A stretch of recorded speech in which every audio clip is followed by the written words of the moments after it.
నమస్తే, welcome to our channel. నేను సౌజన్య. BJP నాయకులు జీవీఎల్ నరసింహారావు గారు తమ పార్టీకి సంబంధించి అంతర్గతంగా జరిగినటువంటి ఏదైతే సర్వే ఉందో దానికి సంబంధించి ఆయన కామెంట్ చేయడం జరిగింది.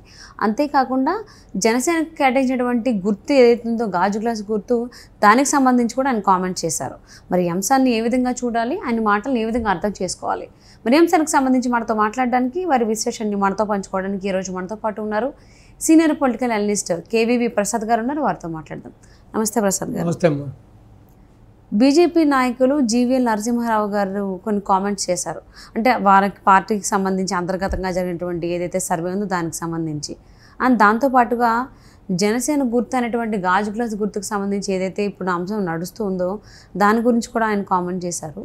ఫస్ట్ ఆఫ్ ఆల్, ఈ పార్టీకి సంబంధించి ఏదైతే సర్వే జరిగిందో అంతర్గతంగా దాన్ని ఏ విధంగా అర్థం చేసుకోవాలి అంటారు? ఏంటి అది వాస్తవమేనా, నిజమేనా? అది జగన్కి బిగ్ షాక్ అయ్యేటువంటి అవకాశం ఉందా ఆ రిజల్ట్స్? ఈ మధ్యకాలంలో చూసుకుంటే మీరు బీజేపీలో కూడా మొన్న అమిత్ షా యొక్క ముఖ్య అనుచరుడు కూడా చేయడం జరిగింది. ఆ విధంగానే ఇటు పీయూష్ గోయల్ వాళ్ళ టీమ్స్ కూడా చేయడం జరిగింది. సో కూటమికి అయితే బాగానే ఉంది.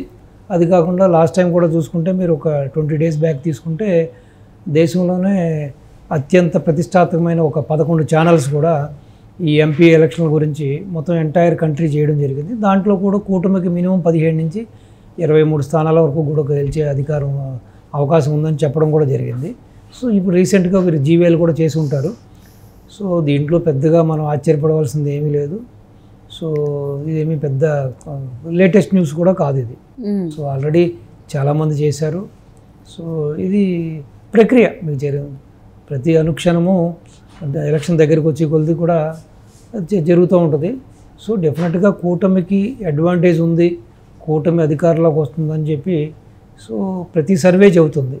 సో దానికి తోడ్పాటు అందించే విధంగా, దాన్ని బలపరిచే విధంగా ఈ రోజున జీవీఎల్ గారిది కూడా ఉండడం సో శుభసూచకం. అంటే ఏపీలో ఎన్డీఏ కూటమికి ఆల్మోస్ట్ 110కి పైగా అసెంబ్లీ స్థానాలు, 18 నుంచి 20 లోక్సభ స్థానాలు వచ్చేటువంటి అవకాశం ఉందన్నట్టుగా సర్వే చెప్తున్నట్టుగా జీవీఎల్ గారు చెప్పడం జరిగింది. సో అంటే తెలంగాణకు సంబంధించి 9 నుంచి 10 దాకా వచ్చేటువంటి అవకాశాలు ఉన్నాయి పార్లమెంట్ స్థానాలు అంటున్నారు. అది ఎంతవరకు వాస్తవం, ఎలా తీసుకోవచ్చు? మరి అది అక్కడ ప్రజానికి అనుగుణంగా ప్రజ తీర్పు పెట్టి ఇచ్చారన్నది ఉండాలి. అంటే వాళ్ళ దగ్గర ఉన్న గణాంకాలు మన దగ్గర లేవు కాబట్టి సో మరి వాళ్ళు ఏ బేసిస్లో చెబుతున్నారు, ఏ నమ్మకంతో చెబుతున్నారు, సో ఏ శాంపిల్స్ ప్రకారం చెబుతున్నారు అన్నది వారికే తెలియాలి. సో మనం ఏదైనా సర్వే చేసి ఉంటే మనం వచ్చవచ్చు. సో బట్ దేశవ్యాప్తంగా కొంచెం బీజేపీకి వ్యతిరేక పవనాలు ఉన్నాయన్న మాట కూడా కొంతమంది చెబుతున్నారు. కొంతమంది అనుకూలంగా ఉంది, ప్లస్ వాళ్ళు చెప్పినట్టుగానే 400+ వస్తుందని కొంతమంది చెబుతున్నారు. కొంతమంది ఏమో ఒక ఆ మ్యాజిక్ ఫిగర్ రావచ్చు అని కొంతమంది చెబుతున్నారు. సో ఏదేమైనా మరి వాళ్ళకున్న శాంపిల్స్ ఏంటో, వాళ్ళకున్న సర్వేలో ఏంటో అన్నది అది వాళ్ళకే వదిలేద్దాం మనం.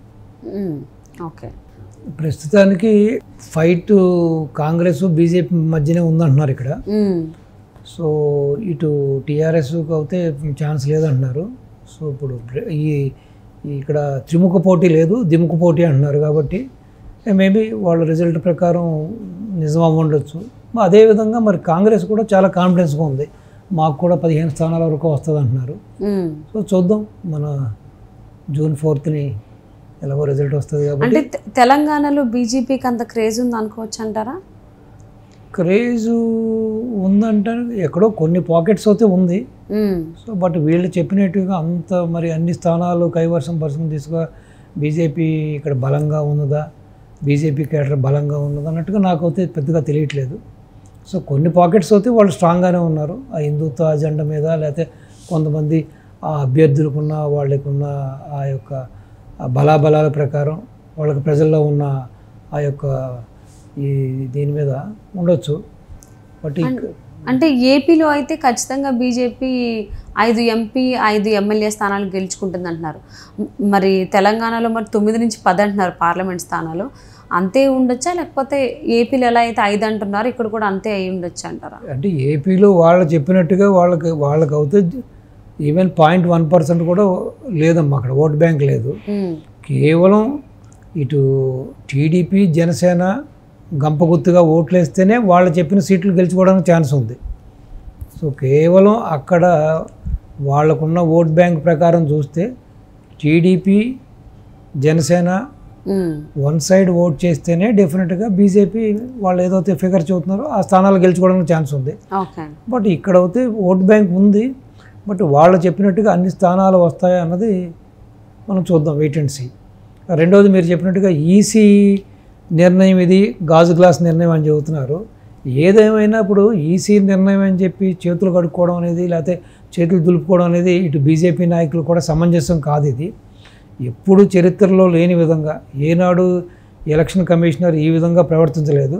ఇప్పుడు ఒక జనసేన పార్టీకి ఉన్న గుర్తునే మిగతా స్వతంత్ర అభ్యర్థులకు కూడా కేటాయించడం అనేది నిజంగానే శోచనీయం.